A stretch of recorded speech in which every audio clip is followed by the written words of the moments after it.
식민지였다. 왕실령 식민지는 왕이 임명한 주지사에게 통치되었다. 카운실은 상원의 기능을 하였으며 형식상 왕에 의해 임명되었고 임기는 주지사와 같았으며 주지사와 협의하여 집행을 담당하였다. 반면 어셈블리는 하원의 기능을 하였으며 식민지의 자유토지 소유자와 농장주 중에서 매년 선출되었다. 주지사는 어셈블리의 결정에 대한 거부권이 있었고 어셈블리를 휴회하거나 해산할 수 있는 권한이 있었다. 어셈블리는 지역법률과 조례 모두를 만들 수 있었지만 그 내용은 영국의 법과 충돌할 수 없었다. 펜실베니아 식민지, 델라웨어 식민지, 뉴저지 식민지, 메릴랜드 식민지는 영주령 식민지였다. 영주령 식민지는 왕에게 특허를 받은 한 명 이상의 영주에 의해 지배되었다. 영주는 주지사와 상원의원을 임명하고 상원을 소집할 수 있었다. 실제 행정은 영주 혹은 주지사가 담당하였다. 네. 여기서는 이제 우리가 보는 거는 지금 보면 미국이 50개 주가 다 법이 다르죠. 법이 다르고 심지어 헌법도 다 달라요. 50개 주가 헌법을 다 가지고 있어요. 헌법 또 각각. 당연히 대법원도 각각이죠. 경찰. 심지어 주방위군 아니면 민병대. 이렇게 돼 있다는 거예요. 민병대. 그 연방국가인데 사실은 국가연합이죠. 하나하나 주가 국가처럼 이렇게 각각의 다양성을 가지고 있다는 거예요. 그러면은 이런 미국의 다양성, 다양한 정치제도가 어떻게 나왔는지를 보는 거예요. 그래서 이 미국의 이러한 식민지가 크게 보면 세 가지였다. 왕실령. 영국의 왕이 직접 다스리는 거겠죠? 여기 왕실령. 그 다음에 왕이 귀족한테 준 거예요. 야, 너 이거 갖고 다스려. 이거는 판 거예요. 회사처럼. 회사에게 판 거예요. 이렇게 됐다는 거예요. 그래서 각 각 이러한 식민지마다 운영 방식이 달랐다는 거예요. 운영 방식이. 첫 번째는 이제 왕실령. 왕이 직접 하는 거죠. 그러니까 주지사를 선출하는 게 임명이에요. 우리 아까 말한 메이플라워. 그죠? 메이플라워에서는 어떻게 나왔어요? 주지사, 지도자를 선출했잖아요. 그건 왜 그랬어요? 특허 식민지였기 때문에. 특정 집단이 자치권을 돈 주고 산 거예요. 그래서 그 사람들이 자치를 한 건데 그게 아니라 왕실령의 경우에는 왕이 주지사를 임명한 거예요. 그래서 메이플라워 같은 경우가 미국의 일반적인 건 아니었다는 거예요. 그죠? 그러면서 이제 이 상원이라는 거는 뭐냐면은 단체죠. 인구 비례와 상관없이 단체적인 성향을 가지고 있는 거예요. 하원은 인구 비례와 관련되어 있는 것들이죠. 이렇게 되는 거고. 이런 것들이 있었다는 거. 이게 이제 왕실령이라는 거고. 그 다음에 이제 영주령은 그냥 중세시대 영주처럼 생각하면 돼요. 그죠? 왕에게 통치에 대한 권한을 받았죠? 여기서도 마찬가지네. 영주가 주지사와 상원의원을 임명을 한다는 거 아니에요. 그래서 메이플라워 같은 그러한 민주주의가 적용된 것은 사실은 특허 식민지에만 민간이 특허권, 자치공동체를 할 수 있는 거를 돈을 주고 산 특허 식민지에만 해당된 거고 왕실령 식민지나 영주령 식민지에서는 이런 민주주의가 적용되지 않았어요. 그죠? 주지사를 선출한 게 아니라 다 임명했다는 거예요. 그래서 메이플라워 같은 이런 것들은 일부에서만 가능했다는 거예요. 그래서 이런 것 때문에 미국의 이런 정치 제도들이 각각이 달라질 수 있었다는 겁니다.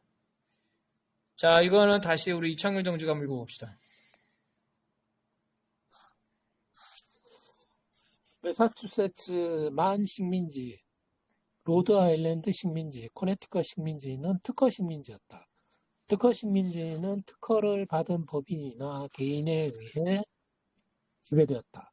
특허 식민지의 경우 유익한 태만이라고 불릴 정도로 정치적 자유가 보장되었고 광범위한 자치가 이루어졌는데 보통 입법권, 사법권, 집행권의 내용을 정하는 헌법적 계약이 존재하였다. 13개의 식민지 주민들은 독립전쟁 이전에 수차례 영국군의 전쟁을 공동으로 도우면서 연대의식이 강화되었다. 유럽의 오스트리아 왕위계승 전쟁이 식민지에서 조지왕 전쟁으로 파생되었는데 이 전쟁에서 뉴욕 식민지와 뉴 잉글랜드는 프랑스군 및 인디안에 대항하여 싸웠다. 1754년 올버니 회의에서 벤자민 프랭클린은 식민지들이 개척지 방어, 식민지 확장, 인디안 문제에 공동 대응하기 위해 대회의에 의해 통합될 필요가 있다고 제안하였다.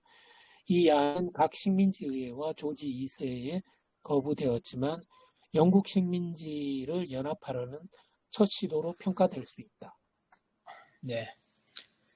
그래서 메이플라워 같은 식민지는 특허 식민지였다는 거죠. 유익한 태만이라는 거는 자유를 주면 사람들이 뭐랄까, 태만, 게을러질 것 같지만 실제적으로는 그게 전체의 어떤 자유를 통해서 오히려 더, 요즘으로 말하면 생산성이 높아진다든가, 더 효율적이라는 거예요. 이게 유익한 태만이라는 거예요. 이렇게 해서 자유를 줬다는 거. 이게 이제 메이플라워 이런 거. 그러면 이 13개가 어떻게 됐냐? 그러면은 제일 중요한 거는 영어권이겠죠? 영어권. 영어를 쓴다는 영어권. 다시 말해서 영국권이죠. 그러니까 어때요?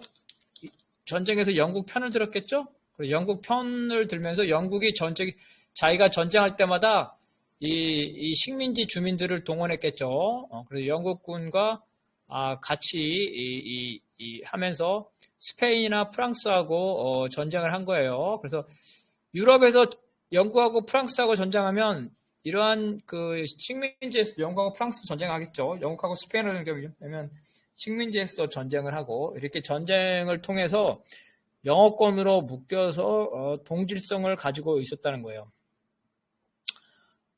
그런데 어떤 문제가 있었냐면은 자,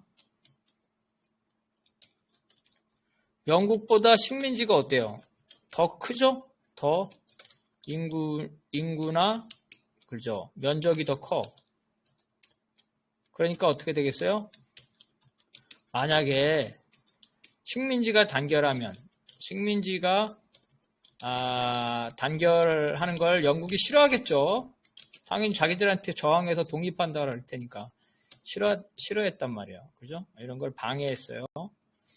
그래서 단결이 안 됐는데 그래도 이런 식민지들이 이제 공동의 이해관계가 있었겠죠. 그래서 인디언이라든가 아니면은 다른 세력, 뭐 프랑스라든가 스페인 세력으로부터 자기들의 방어죠.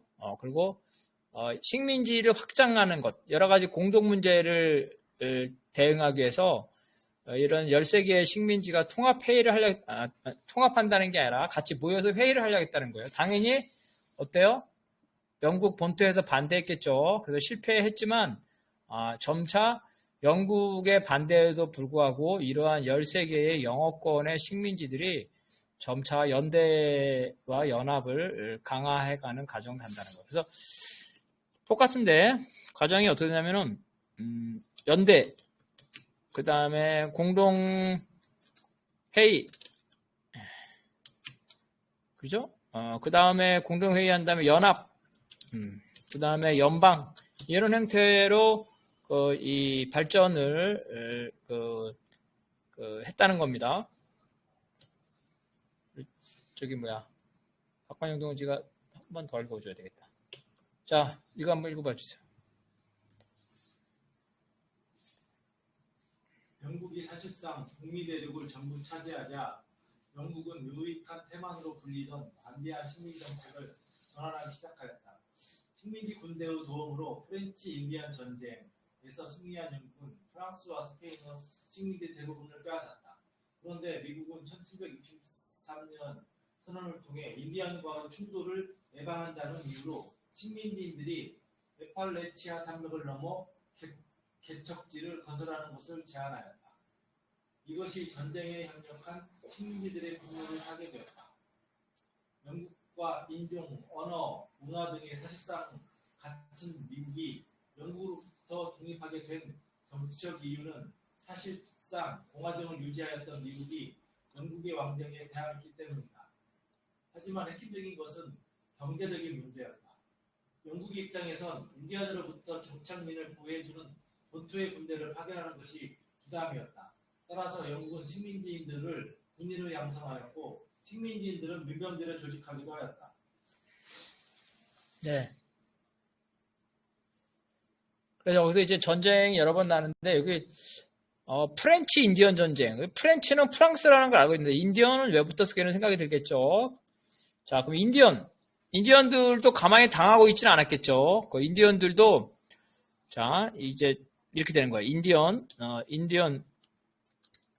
인디언들은 자신의 그죠? 자신의 지역이죠. 지역을 보호하려고 어떻게 하겠어요? 유럽 전쟁, 유럽인들의 전쟁에 개입했겠죠? 누구 한 편을 쓰는 거야. 그래, 예를 들어서 이런 거지. 내 땅을 인디언 땅을 영국이 침범하면 어때요? 프랑스하고 연대를 하겠죠? 프랑스와 연합을 한다. 이런 식으로. 또 반대로 예를 들어서 스페인이 침범을 하면 영국과 연대를 한다. 이런 식으로 실제로 해왔어요. 자기 이익을 하기 위해서. 그래서 인디언들이 이 전쟁에 개입을 합니다. 유럽인들의 전쟁. 그래서 프렌치 인디언이란 전쟁이 바로 이제 그런 의미들을 있는 거고요. 그래서 아직까지 인디언들이 힘이 셌기 때문에 인디언과의 충돌을 예방한다. 왜냐하면 봐봐요. 스페인으로부터 인디언과 영국이 예를 들어서 연합했단 말이야. 인디언과 영국이 연합해서 스페인을 몰아냈다. 그러면 어때? 인디언 지역을 보호해줘야 되겠죠. 동맹이었으니까. 인디언 지역을 보호를 해줘야 된단 말이야. 근데 그 영국에 있는 식민지들은 어때? 인디언 지역을 개척하고 싶겠죠. 바로 이렇게 충돌이 생긴다는 거예요. 그래서 영국은 자기를 도와준 인디언들이죠. 이 인디언들에게 약속을 지키기 위해서 식민지를 확장하는 거를 제안하는데 바로 식민지들은 여기에 대해서 반대하는 거죠. 이런 여러 가지 이제 이러한 이유, 정치적 이유도 있지만 바로 이러한 경제적 이유가 강하게 되는 겁니다. 그래서 이제 무장을 하게 되는데 무장은 처음에는 민병대겠죠. 자발적인 민병대. 두 번째는 영국 전쟁에 개입하면서 조직적인 군대가 되겠죠. 식민지 군대. 그리고 이 군대들이 바로 이제 영국에 대항하면서 연합군을 형성하게 되겠죠. 이렇게 되면서 영국에 대한 독립전쟁을 하게 되는 겁니다. 그래서 민병대는 되게 중요해요. 지금 미국 헌법에 민병대 조항이 있어요. 민병대의 권리. 미국 헌법에 민병대를 유지해야 돼요. 민병대는 미국의 헌법상 기본권이에요. 민병대. 자기 자신을 지킬 수 있고, 그래서 이 치안 문제가 생기게 되면 이게 미국은 이 군인, 특히 연방군을 군인이 특별하지 않으면 민간 문제, 치안에 동원될 수가 없어요. 치안에 동원 불가. 그럼 이 치안에 문제가 되면 누가 동원되냐? 민병대. 그죠? 주방위군. 또 이제 그런 성격이 되게 강하겠죠? 그래서 이런 민병대들이 조직이 되고 이 민병대가 이 군대로 발전하게 되는 겁니다. 그래서 이제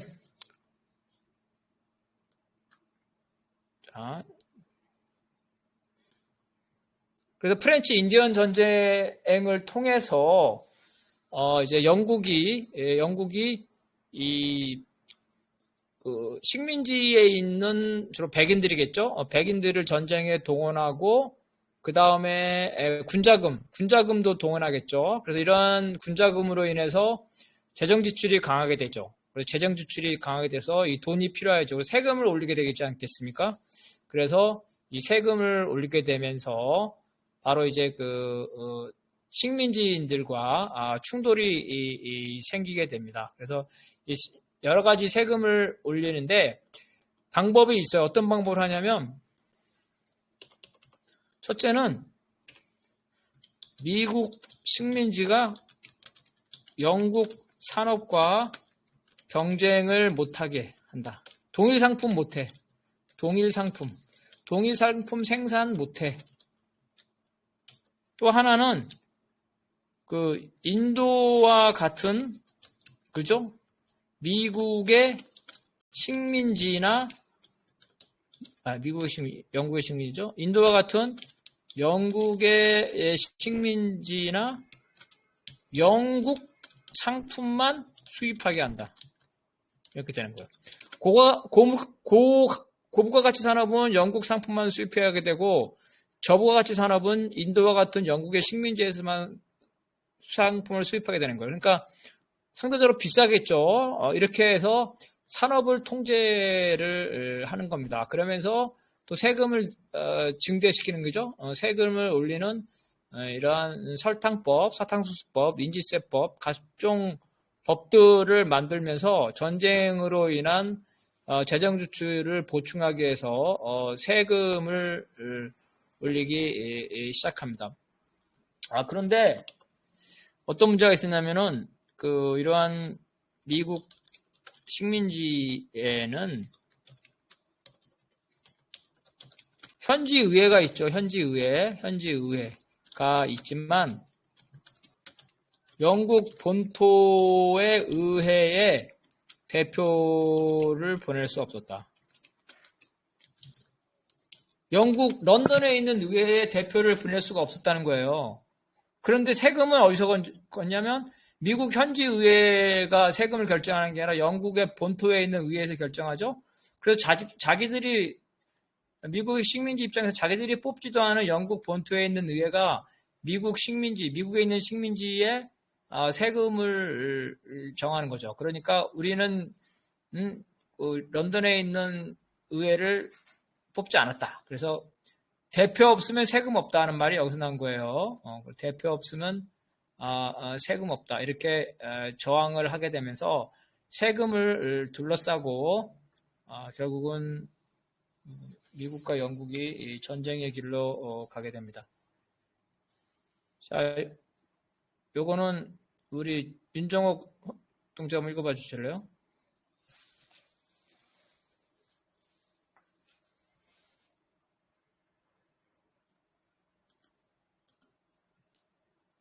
가만있어 봐. 보면 안 되나 보다. 윤정옥 동지가 보니 가능합니다. 예.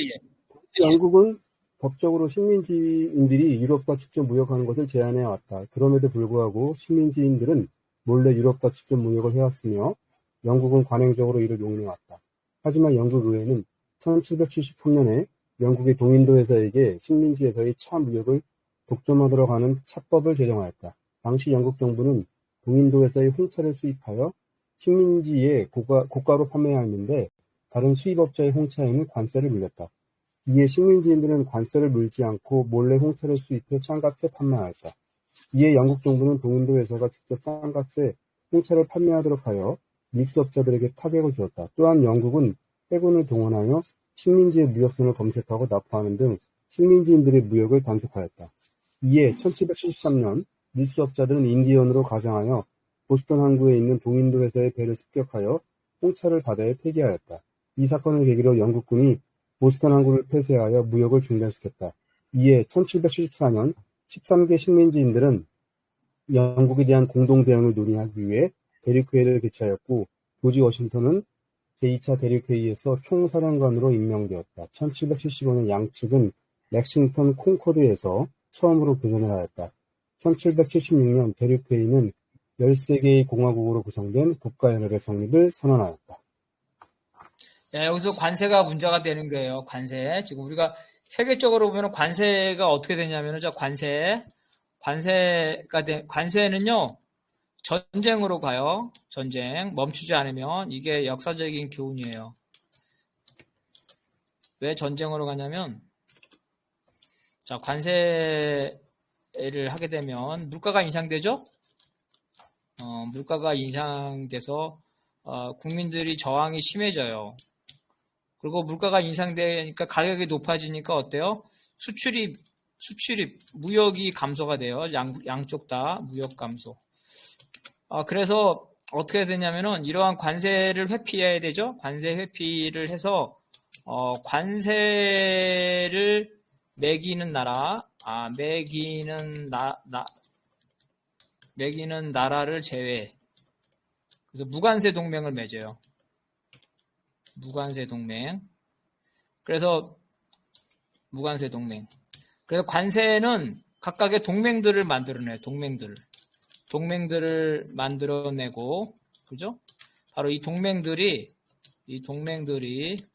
집단적으로 서로 대립하는 거죠. 집단적으로 서로 대립하게 됩니다. 그러면서 이게 동맹화가 되고 집단적으로 대립이 무역 분쟁이 되는 거죠. 무역 분쟁. 그래서 이러한 미국의 독립전쟁도 바로 이러한 무역 분쟁으로 시작됐다는 거예요. 어떤 짓을 했냐면 영국 놈들이 인도에서 그 싸게 차를 사가지고 식민지에 비싸게 팔아먹었다는 거죠. 그리고 자기들 말고 다른 사람들이 그 차를 파는 거에는 높은 관세를 물렸다는 거죠. 그러니까 식민지들이 가만히 안 있겠죠. 그래서 관세를 피하기 위해서 밀수를 했다는 거예요. 근데 여기서 영국인들이 밀수인들에게 덤핑으로 타격을 주니까 바로 이러한 밀수를 했던 식민지들이 결국은 여기에 저항을 하면서, 그죠?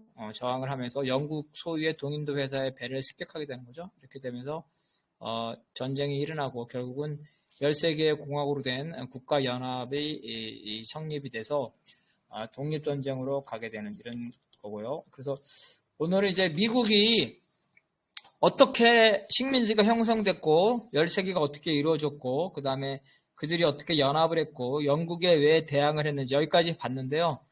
우리 이제 한 10분 동안 이제 자유롭게 자기 의견이나 아니면 질문도 상관없습니다. 그래서 양기수 동지도 발언할 수 있으면 제가 열어놓을게요. 자, 질문이나 의견 있으면 주세요. 질문도 좋고 의견도 좋고. 우리 박건영 동지. 다른 것도 이제 막 생각도 아니면 궁금한 아니면 이게 막 여러 가지 있는데 일반적인 딱 한 가지 생각, 식민지가 뭐냐는 생각. 왜냐면 처음부터 이 아메리카를 이제 거기 아메리카 대륙을 식민지로 생각을 해서 식민지의 개척으로 이제 봤던 거고, 네. 유럽인들이 내용국이 있었는데 그리고 계속 이제 떠올랐던 건 옛날에 80년대 때 식민지 신식민지 이야기 있었고. 네. 식민지가 뭔가 솔직히 그게 항상 쉽게 이야기되는 이야기인데 네. 좀 계속 제일 늘들었던 생각이 나요. 식민지가 진짜 네. 알잖아. 식민지 대충. 예. 자, 무슨 말인지 알겠어요. 이게 미국에서 되게 중요한 얘기예요. 왜냐면 우리가 말하는 식민지랑 여기 식민지랑 좀 느낌이 다르죠. 자, 식민지, 우리가 알고 있는 식민지는 뭐예요? 거기를 침략해서, 그죠? 거기를, 그 나라를 침략해서, 그 나라 사람들을 착취하는 거잖아요. 그런데 중남미의 식민지는 두 가지가 있어요. 첫 번째, 기존의 식민지. 뭐냐면 인디언을 착취했잖아요. 이게 식민지. 근데 이건 별로 중요하지 않아. 그게 중요한 게 아니라 자기네 나라 사람, 그죠? 자기네 나라 사람을 외국에 보내서 이주민 국가를 세우는 거죠? 이주민 국가. 사실 식민지를 해주면 개척 국가야, 개척 국가. 우리가 달나라에 가가지고 달나라의 나라를 세운다는 거예요. 이런 개념이라는 거지. 유럽의 백인들이 아메리카에 가서 인디언을 지배를 해가지고 거기에서 정치적으로 착취해서 총독이 되는 게 아니라 유럽의 백인들이 아메리카에 가서 자기들이 직접 농장도 만들고 공장도 세우고 거기 생산활동을 하는 거죠. 생산활동. 그래서 거기에 시민이 되는 거예요. 시민. 그죠? 그래서 개척국가 이런 뜻으로 생각하면 돼. 개척국가. 우리가 말하는 어떤 어디 침략해가지고 다른 민족이나 인종을 지배하는 게 아니라 여기서 말하는 미국의 식민지라는 거는 이 개척국가. 그리고 다 그런 나라가 어떤 나라예요? 영국이 다 한 영연방이 다 그런 나라죠. 호주, 뉴질랜드 이런 데 다 개척국가죠. 같은 동족. 그렇죠? 같은 인종. 좋은 질문이었어요. 이런 차이점이 있다는 거예요. 그러니까 일제시대 때도 보면은 식민지가 조선총독부나 아니면 막 그런 대표적인 일본의 그 예. 기관이라든가 그 조선에 대한 지배도 있었는데 한번 보면은 예. 우리 그 조선인에 대한 말살 정책 있잖아. 한 그 말부터 해가지고 예. 엄청나게 많은 사람들이 있어요. 그 말살 정책이라고 표현할 수 있을 정도가 있거든요. 예, 그런 게 이제 그런 아까 부분이 있어서. 인디언한테는 그런 식이 적용됐지만 그게 아니라 같은 유럽인이죠. 같은 유럽인들이 간 경우에는 이제 그렇지가 않았죠. 그래서 또 하나 나오는데 그럼 여기서 좀 중요한 문제가 뭐냐면 중남미의 백인들의 지위 이게 되게 중요해요. 중남미에 있는 백인, 토착 백인. 그래서 계급을 치면 1등은 뭐냐면은 본국에서 파견 나온 백인이 1등이에요. 최고 1등 계급이겠죠. 그 다음에 2등은 뭐냐면 중남미 출신 백인이에요. 3등은 뭐냐면 중남미의 인디언들이겠죠. 중남미 인디언들이요. 그래서 여기서 중요한 게 중남미 출신 백인들은 가운데에 있어요. 그래서 그 중남미에서 한편으로는 지배계급에 위치해 있지만 한편으로는 이 본국에서 나온 백인들한테 착취를 당하고 있어요. 그래서 여기서 중요한 일이 벌어져요. 뭐냐면 중남미의 해방운동은 바로 중남미 출신들의 백인들이 지도자다 이런 거예요. 알겠죠? 또 중남미의 호세 마르틴가 이런 사람들 전부 다 중남미 출신의 크리올이라나 그 중남미 출신의 이 백인들입니다. 자, 우리 박관영 얘기는 됐고. 자, 그 다음에 우리 딴 분 의견이나 질문, 윤종욱 동지 뭐 할 말이나 의견 있으면 얘기해 주세요. 예, 뭐, 고등학교 세계사에 나오는 것보다 우리 더 자세하게 설명해 주셔가지고, 참, 우리나라 중고등학생들이 배우는 이 역사책에는, 뭐랄까요, 인디언들에 대한 수많은 이 학살이나 이런 뭐 착취, 이런 얘기가 잘 안 나와요, 거의. 그래서 오늘 또 들으면서 또 고등학교 때 배웠던 세계사, 또 제가 또 이렇게 좀 아이들한테 가르쳤던 게 참 부끄럽기도 하네요. 우리 윤종옥 선생님은 역사 중에서 그냥 역사 전부인 거죠? 동양사, 서양사 나누신 건가? 어떻게 된 거죠? 아니, 뭐, 역사학과를 가면은 다 배우죠. 다 배우고. 그렇죠. 그렇죠. 그러니까 이제 어떤 대학은 서양사학과, 동양사학과인데 그냥 보통 다 역사학과가 있는 거죠, 그죠? 그런 학교는 서울대밖에 없어요. 그랬군요. 우리나라에서 서울대밖에 없어. 예. 자, 혹시 또 다른 의견 있으면 얘기해 주세요, 윤정수. 아니, 그래서 이제 맨 마지막에, 딱 그 관세 얘기하실 때, 트럼프가 딱 생각이 나더라고요. 그래서, 이 관세가 참, 대단히 중요한 거구나. 그래서 이 트럼프가 참 관세 이거 했잖아요. 그래가지고 지금 딱 떠오르는 게 저는 바로 그게 트럼프가 떠오르더라고. 시사점이 있네요. 역사는 반복되는 것 같네요. 만약에 트럼프가 관세를 계속 맺으면 어떻게 되겠어요? 그러면은 우리 관세 없는 동맹을 맺자고 그러겠죠? 누가 그래? 당연히 중국이 그러겠죠. 중국, 러시아, 인도가 미국 놈들이 저렇게 관세 많이 매기니까 우리끼리 관세 없는 그게 관세 동맹이에요. 관세 없는 걸 하자 이렇게 돼요. 그래서 지금은 인도가 별로 소득이 별로 많지 않아서 별 효과가 없지만 예를 들어 중국이 지금 2만 달러가 예를 들어 되고 뭐 인도가 한 5천 달러, 1만 달러만 되더라도 미국 시장을 대체할 수가 있겠죠. 자동차나 이런 거를 중국이나 뭐 인도다. 그래서 중국이나 인도가 자기네 시장을 개방할 수가 있는 거잖아요. 만약에 그렇게 될 경우에는 미국은 어때요? 엄청난 타격을 받겠죠. 그러면 미국이 그 타격을 어떻게 막겠어요? 역사자원인데 바로 중국이나 러시아를 상대로 전쟁을 하는 거예요. 그래도 다 전쟁이 일어나는 거예요. 관세를 하게 되면 관세 동맹이 되고, 그러면 동맹 대 동맹 돼서 전쟁이 일어나는. 그래서, 트럼프의 관세는 오래 지속될 수가 없습니다. 자, 그 다음 또 우리 창률 동지 할 얘기나 질문. 예. 저는 없습니다. 없어요? 네. 마지막으로 그러면 양서 동지는 혹시 네, 질문이나 저도 윤종욱 동지와 같은 생각을 오늘 생각을 했고요. 예. 아까 얘기했던 그 4대 문명이 예. 이집트 또는 인더스, 메소포타미아, 예. 중국 이 정도 같은데, 예. 그러니까 제가 지금 지구본을 계속 보고 있어요. 지구본을 계속 보다 보니까 예. 영국의 위도가 보니까 캐나다하고 좀 비슷하네요. 보니까 예. 캐나다에서 좀 바로 내려오면 미국인데 동부 쪽에가 저는 이제 그걸 몰랐어요. 맨날 LA 해가지고 서부 쪽에 많은 도시들이 몰려 있는 줄 알았더니 동부에 다 몰려 있네 보니까요. 바닷가 동부 쪽에 아까 얘기했던 나라들 워싱턴이라든가 뉴욕이라든지 보스턴이라든지 다 여기 있네 보니까 처음 알았네요 저도.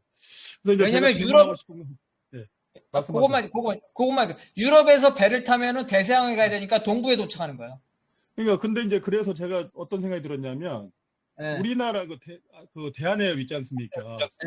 이 지구본이 1대 5천만인데 굉장히 가까워요. 진짜 몇 밀이 되지도 않아. 근데 여기 대서양 영국에서 미국까지는 어마어마해요. 거기에 비하면 그렇죠.